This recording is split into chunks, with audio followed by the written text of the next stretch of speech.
He was Australia's most wanted man, but tonight, Hakan Ayik is behind bars in a Turkish prison. The man kneeling in that Istanbul apartment didn't look like a billion-dollar trafficker. Just sweat, tattoos, and silence. Hakan Ayik had built one of the largest criminal empires Australia had ever seen, without ever stepping foot back on its soil. His network stretched from Myanmar to Mexico, powered by encrypted phones, silent logistics, and offshore fronts. He didn't just move product, he moved trust. But what no one knew, not his lieutenants, not his rivals, not even Ayik himself, was that the very tool that built his empire was designed to destroy it. 3 years before his arrest, Ayik had promoted a new encrypted device to the underworld. No GPS, no tracking, just one hidden app disguised as a calculator. He thought it was bulletproof. He told them it was clean. But it wasn't. It was a Trojan horse. Every message sent through it, from murder plots to multi-million-dollar deals, went straight to the FBI. They didn't bug his phones. They built them. Subscribe now so you don't miss the next breakdown. Southwest Sydney, 1979. Hakan Ayik was born into a working-class Turkish immigrant family. His father died when he was young. The streets of Auburn filled the gap where structure used to be. Crime was stitched into the fabric. Gambling, addiction, loan sharks. Ayik watched it all. His empire began quietly. Survival instincts sharpened by loss, and a hunger for control no school could teach. He enrolled at James Cook Boys Technology High School in Kogarah, now etched into underworld history because one of his classmates would later become Duox Nakuru, future national commander of the Comanchero Motorcycle Club. 2 names, 1 school, 1 future criminal pipeline. By the time most teens were chasing grades, Ayik was watching Sydney's club scene, tracking who paid, who owed, and who disappeared. His father's death left him without structure. The streets filled the gap. He waited. He learned. Then he started building. The answer? Stay in the background and control the phones. In 2003, Ayik wasn't making headlines. He was opening nightclub doors as a bouncer in Sydney's King's Cross. But he wasn't there to flex muscle. He was watching the floor. Who paid? Who ran tabs? Who moved weight in the back rooms? The loudest men didn't get rich. The ones behind the bar did. So Ayik made a shift from muzzle to ownership. By 2004, he was running karaoke lounges, massage parlors, and brothels across Sydney and Canberra, all legal on paper, all cash-heavy, all protected. But none of that was the real play. Behind the scenes, Ayik was building something deeper.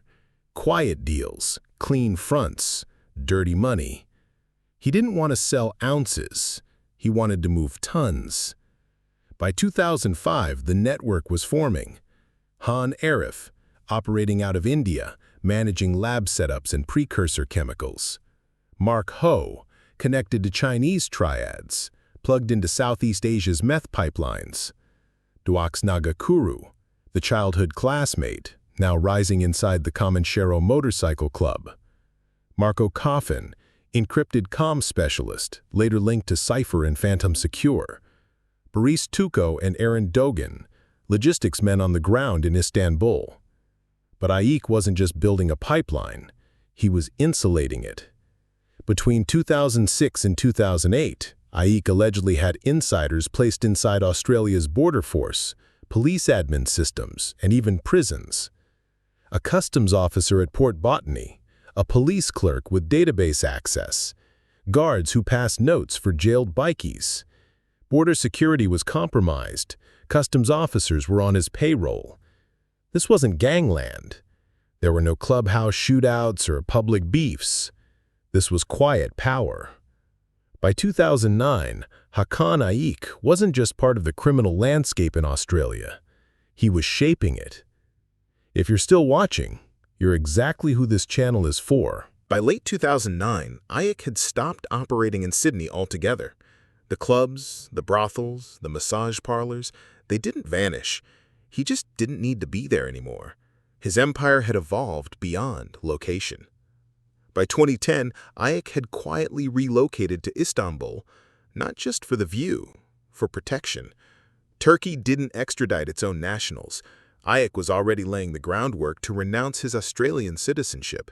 The play was simple: disappear in plain sight. From Istanbul, he opened the King's Cross Hotel, a luxury 13-room building in the upscale district of Levent. It had a gym, a rooftop lounge, and a private elevator. The hotel became his informal headquarters. Businessmen passed through.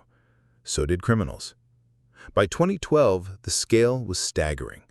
At its peak, Ayik's network, sometimes dubbed the Aussie cartel, was generating over $1 billion annually, according to intelligence estimates later revealed in Operation Ironside court documents. His assets stretched across 4 countries: homes in Cyprus, businesses in Istanbul, front companies in Hong Kong, and properties still held quietly in Australia under nominee names. Sports cars, crypto wallets, storage facilities, even a yacht registered under a cousin's name. The meth came mostly from Myanmar and southern China, funneled through border syndicates aligned with the Samgor cartel, then routed westward into Europe and Turkey. From there, Ayik's people managed the final push, into Australia. The method? Industrial concealment. Shipments arrived hidden in porcelain tiles, sealed inside children's toys, even bolted into furniture imported by fake interior design companies. One seizure in late 2012 included over 500 kilograms of meth disguised as powdered protein supplements. It was all coordinated without a single public text, phone call, or email. Ayik's crew operated entirely through encrypted messaging, first on Phantom Secure, then on Cypher. Devices were distributed selectively, either hand-to-hand or through sealed boxes routed via trusted mail forwarding services out of Cyprus and Belgium. The only way in was through someone already trusted. Ayik didn't run the cartel like a kingpin. He ran it like a startup founder: invisible, scalable, secure. Everyone had a lane. No one had the full blueprint, except him. For someone so obsessed with control, Ayik had no idea that the most important part of his infrastructure was about to turn on him. By early 2018, Ayik had switched his people over to a new generation of encrypted phones. Phantom Secure was still the go-to, popular among criminals worldwide. No GPS, no camera, just hard-coded encryption and a locked network. On March 7, 2018, the FBI shut down Phantom Secure. Its founder, Vincent Ramos, was arrested in Washington. Tucked inside that takedown was someone else, a distributor. His code name? Afgu. Afgu wasn't a trafficker. He was a tech broker, a middleman for criminal communications. When he got picked up, he offered the FBI a deal. He had something no one else had: a working prototype of a new encrypted platform called ANØM. He didn't sell it. He didn't license it. He gave it to them in exchange for leniency. The FBI took it. They quietly added a covert backdoor, code that mirrored every message, and sent a copy to FBI-controlled servers. Then they let the device loose in the wild. The brilliance? ANØM looked just like Phantom. No GPS, no cloud backups, no email, no app store. Just one hidden icon, a calculator, that unlocked a messaging app only users with an invite code could access. It moved like a ghost and read like a confession booth. After the FBI embedded the backdoor into ANØM, they had a working device, but no one to trust it. Ayik stepped in. They didn't recruit him. They didn't bribe him. He picked it up on his own. By late 2018, ANØM was making quiet rounds in encrypted circles, pitched as the next evolution of Phantom. No servers, no spyware, hidden behind a calculator icon. Ayik was all in. He believed it was safer than Signal, cleaner than Wicker, more isolated than Telegram. Because Ayik's word carried weight, people followed. He didn't just endorse the device, he personally handed them out, one by one, to lieutenants, rivals, distributors, and bikies. It spread through Australia, New Zealand, Turkey, the Netherlands, the US, Canada, everywhere Ayik had reach. He was unknowingly doing the FBI's work for them. By early 2021, the numbers were staggering. Over 11,800 ANØM devices in use globally, 27 million messages intercepted across 100 countries, 19.37 million messages came from Australia alone. The content? Everything.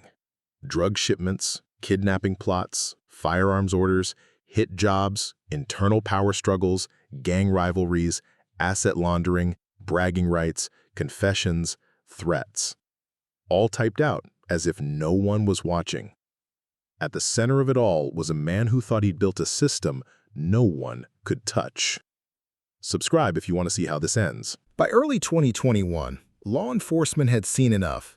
They weren't just collecting messages anymore, they were watching operations play out in real time. Dozens of hits planned, drugs moved in bulk, deals made across oceans. On June 8, 2021, the hammer dropped. Operation Trojan Shield, known in Australia as Operation Ironside, went live. It was global. Across 16 countries, officers moved in simultaneously. In Australia alone, 224 people were arrested in one coordinated sweep. 104 illegal firearms recovered. Over $45 million in cash and assets seized. At least 21 violent plots were stopped, including contract killings, mass shootings, and planned bombings. The messages were clear, unfiltered, in their own words. Court documents later revealed exact conversations, gang leaders planning meth shipments, cartel figures debating whether to clean a rival, detailed instructions on how to move dirty money through crypto, poker machines, and shell companies. There was no guesswork, no assumptions, just the raw evidence, time-stamped, GPS-free, and pulled from devices criminals believed were untouchable. In August 2023, the Supreme Court of South Australia formally ruled that ANØM evidence was legally admissible. Defense lawyers challenged it, claiming entrapment and privacy violations. The court ruled otherwise. Appeals are still pending, but hundreds of those messages and the people who sent them are already locked in. By mid-2019, Hakan Ayik wasn't just on the run, he was erasing himself in plain sight. That year, he officially renounced his Australian citizenship. In its place, a Turkish passport. Turkey doesn't extradite its own citizens. If Ayik could secure that status, Australia couldn't bring him back. He did. From that moment forward, everything changed. He dropped out of official records, rebuilt his identity, then re-emerged with a new name, new face, and new life. Sources later confirmed he'd undergone cosmetic surgery, changed his physical appearance, and began cycling through multiple passports, including at least one fake Dutch ID. Surveillance teams in Istanbul said they couldn't track him using standard routes. He was still running the empire, but now from behind layers of firewalls, lieutenants, and shell companies. There was something else that caught investigators off guard. Her name was Florura Messelink. She was Dutch, beautiful, operated a high-end cosmetic clinic in Istanbul. But her social media told a different story. Trips to Dubai, private villas in Bodrum, dinner in Monaco, helicopter views over Lake Como. The timing of the posts didn't match holidays. They lined up with known cartel meetings, takedown gaps, and encrypted device swaps. Some of the vacations were strategic summits disguised as luxury getaways. Photos taken in front of yachts were cropped just enough to hide the men Ayik was actually meeting with, many of them wanted criminals. There were no selfies, no videos, no live streams, just curated stills, always delayed, always vague on time and place.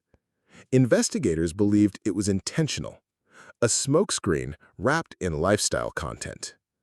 Behind it all, Ayik remained untouchable. For now.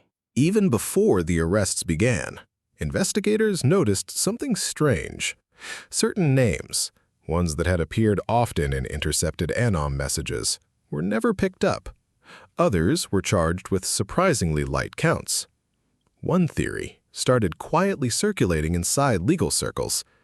Did Hakan Ayik know? Was he just another trafficker caught in the net? Or was he, all along, an informant? In late 2022, Turkish court filings revealed that Ayik's legal team had initiated multiple closed-door meetings with both Turkish and foreign law enforcement. What was discussed? Sealed. What was offered? Unclear. But prosecutors noted a shift. Certain surveillance operations were pulled back. Others expanded. Some raids were delayed, just long enough for key players to vanish. There was no official cooperation agreement on file, no witness protection status, no grand announcement. But that's exactly what made the rumors harder to shake. The timing of Ayik's silence, the travel gaps, the fact that Operation Cage didn't begin until late 2023, over 2 years after Ironside, left room for speculation. The motives weren't difficult to imagine. Protect his family. Ayik had 2 young children and extended relatives still in Turkey. Protect his fortune. Under Turkish law, asset seizures require clear evidence of domestic crimes. Cooperating abroad may have helped shield parts of his wealth from full forfeiture. And eliminate his rivals.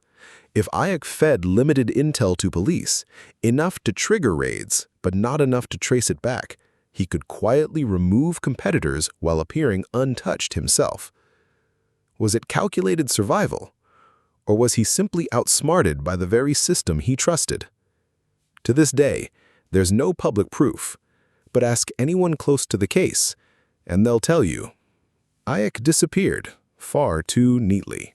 It happened over 2 days, November 1st and 2nd, 2023. Just before sunrise in Istanbul, Turkish special forces moved in, masked, armed, and coordinated. They didn't knock. They stormed the King's Cross Hotel in Levent, the same building Ayik once called his crown jewel. Inside, they found encrypted devices, forged documents, luxury cash stacks, and blueprints for what looked like escape routes. But the real prize? He was upstairs. Hakan Ayik was found in a private suite, shirtless, hands zip-tied behind his back, surrounded by tech, phones, routers, hard drives, and guarded by 2 bodyguards who surrendered instantly. There was no passport in his name, but his tattoos confirmed everything. One officer on the ground later said he didn't say a word, just looked down like it was already done. The raid didn't end there. Over 37 arrests were made across Istanbul, Antalya, and Bursa, including several men previously linked to Australian and European criminal networks. Seized over $250 million in cash, real estate, and vehicles, multiple encrypted phones and hard drives, dozens of forged passports, including IDs for countries Ayik had never legally entered, firearms, some matching serials from unsolved hits in Europe. It was all caught on drone footage, thermal scans, rooftop clearances, room-by-room breaches. No warning, no second chances. For years, Ayik thought he'd built something too layered to fall. In the end, it only took one false layer, one app, to bring it all down. Hakan Ayik didn't see himself as a drug trafficker. He saw himself as a strategist, a systems guy, a man ahead of the curve, global, encrypted, invisible. For a while, he was. He didn't wear gang colors. He didn't need a patch or a crew cut. He operated in gyms, hotel lobbies, and private message threads. His tools weren't knives or guns. They were apps, passports, crypto wallets, and silence. He was the prototype of the modern gangster. But in the end, that's what destroyed him. The very thing Ayik believed gave him power, encryption, was what law enforcement turned into their greatest weapon. They didn't chase his couriers. They didn't tap his phone lines.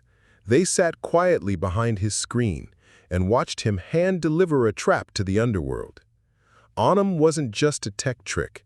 It was psychological warfare, a system built on trust turned into a global leak machine. Ayik didn't get caught in a raid. He didn't make a mistake on paper. He made one in principle. He trusted the wrong network. Hakan Ayik gave the FBI what they never could have gotten on their own: 25 million private messages from gangs, cartels, enforcers, and traffickers, all willingly typed, all unknowingly shared.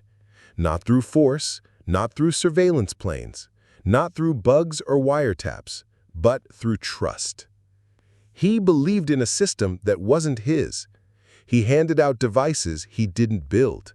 He put power in the pockets of men and let someone else read every word. Ayik didn't just get outsmarted, he outsmarted himself.